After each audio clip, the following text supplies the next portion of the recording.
welcome to Headspace, the show where we discuss the week's top stories with Mint's editor Sukumar Ranganathan. Sukumar, welcome to the show. It's been a very busy week. We've seen a government taking a lot of big ticket announcements, be it diesel decontrol, be it car deferment, etc. But what do you make of the fiscal impact of some of these measures? Because some of them are contradictory. If you look at the food security bill, it could be a huge expenditure for the government. But diesel decontrol is a step definitely in the right direction. So what are your thoughts on this? They still haven't passed the food security bill. It's right. just that the standing committee recommendations have come in, and I think at some point in time it will get passed. So the direction is there. I think you'll have to view it more in terms of intent than in terms of actual impact, because it's not as if there is going to be an immediate impact on the fiscal deficit because of the move towards decontrol of diesel prices, because you'll have to understand that it's an incremental kind of flexibility that's been given to the oil marketing companies, and it remains to be seen to what extent they take it up over a period of time. It's not as if they're going to bridge the entire 9 rupees 60 per litre gap that they have in one shot. They're going to do it very, very gradually, and obviously they're going to do it irrespective of what the government says. They're going to do it in consultation with the government. That's how it works, right? The state-owned oil marketing company, exactly, they're not going to work on their own and without checking with the government. But directionally, it sends out the signal that this government is willing to take tough measures, to take the high ground in addressing fiscal deficit. So it's not as if it's going to have an impact on the 5.3% or maybe much more that we are likely to see this year. So there's no immediate impact, but but I think directionally it sends out the right signal. And directionally, who are the people who are going to be looking at it? Foreign investors are going to be looking at it. The credit rating agencies are going to be looking at it. India's own Reserve Bank the central bank is going to be looking at it, and the central bank is going to come up with its monetary policy review, and everyone's anticipating a cut in interest rate, and maybe the Reserve Bank will oblige, and all these things will bode well. So you'll have to look at it directionally. Now, the same way, what they've done on GAR is something that is aimed at boosting consumer investor sentiment. It's something that foreign portfolio investors especially were very, very upset about. The stock markets were very worried about it. And there is obviously no real correlation between the stock market and the performance of an economy. It doesn't work that way. It's a sentimental problem. Yeah, because calendar year 2012 was one of the best years for foreign institutional investor inflow into the country, and we all know that the economy didn't particularly do well this year. So 12-13, that is. So there is no real correlation, but I think it's again something that's very, very pro-market, what they've done with GAR, and it boosts investor sentiment. And a lot of the Western world, a lot of the developed companies are going to continue with the easy money regime for some more time. So there's going to be excess money sloshing around the system, needs to find an avenue, and some of that money could come to India. So I think it's good from that perspective. Now, the same way, what they've done with what they will do with food, because right now it's a standing committee thing, it needs to be seen directionally.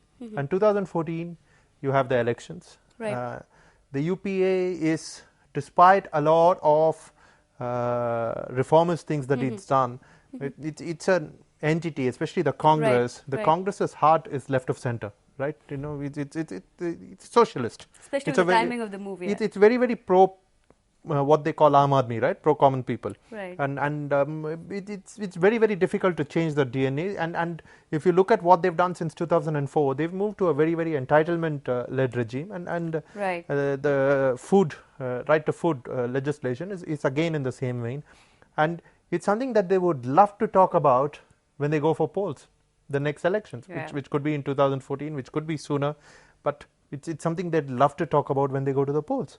So they obviously setting the ground for that. And I think you will see a lot of that, especially in the short term. Because in the short term, you will see a lot of hard measures being taken by this government to send out the right signals to foreign investors, to rating agencies, to the Reserve Bank, to Indian companies, to improve the investment climate here. And at the same time, you will see a lot of populist measures being unveiled, because at the end of the day, I think there are 7 states that are going to polls this year, including the small ones in the northeast. And There are the general elections which are around the corner, could happen much sooner. So I think the Congress party is getting into that election mode. So at least there's a balancing act between hard measures and socialist. Yes, and you know, which is the good thing, but it is also the unfortunate thing, because I think we are in a position where you can't help but take hard measures.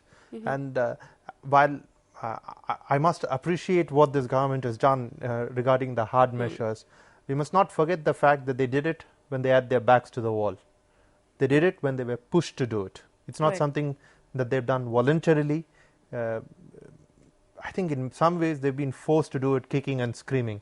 But they're still doing it, which is good. And if you look at things like diesel, it's not as if, like you rightly said, it's not as if the bridge is completely, being bridged in one shot. It's just a very small step probably in the right direction. Like the oil subsidy bill is still huge. Right. And it will remain huge for this year. It's not as if that this move is going to help in any way. The year started on a very good note for the technology companies, right? And it's set a very positive momentum for the entire industry. What do you make of the results and the kind of commentary that these companies have been giving out? It's quite surprising, isn't it? I think no one expected IT companies to do well. Right. Most people were saying they will continue to do badly. And the quarter for which all of them are announcing results is traditionally a weak quarter, because fewer working days. Customers who are typically in the US and Europe, many of them go on leave. It's holiday season. They defer decisions to the next year because budgets kick in January, and then February onwards is when business really picks up. So it's pretty surprising, and it obviously means that for most of them, things are probably beginning to change. Right. You're beginning to see some traction in bigger deals. Some of these companies, like Infosys, for instance, has been trying to move towards the business transformation end. Right. Maybe it's beginning to see some traction in that kind of business, and those are the kind of things that you're saying. And if you look at billing rates again, there's been marginal strengthening of billing rates again, right? Absolutely. So clearly, volumes have improved, and these are all healthy signs. Now, it could be a flash in the pan, right? That's the big worry that everyone has. But maybe it's not sustainable. Yeah, but the thing is, if you look at the companies that have announced results, I think 3 out of the 4 companies that have so far, Wipro being the only exception. Wipro being the only exception, HCL, TCS, and Infosys have all beaten the street, have all shown these trends that we talked about in terms of volumes, in terms of margins. So I think the tide has turned. Of course, the January-March quarter will really prove to us whether it's changed or not. But I have a feeling that for many of these companies, 2013 will be far better than 2012. Right, and I think this is the quarter where the client budgets are sort of decided. So it's, like you're saying, very, very And you're right, it means earnings season, because the tech companies are typically the companies that declare their results first, that announce their results first. Earnings season has got off on a very positive note. What the government has done in terms of diesel and other things, the stock markets are obviously on a roll. So suddenly there's this air of optimism, which we over 20,000. There are brokerages that are saying it could be 22,000 by March or April.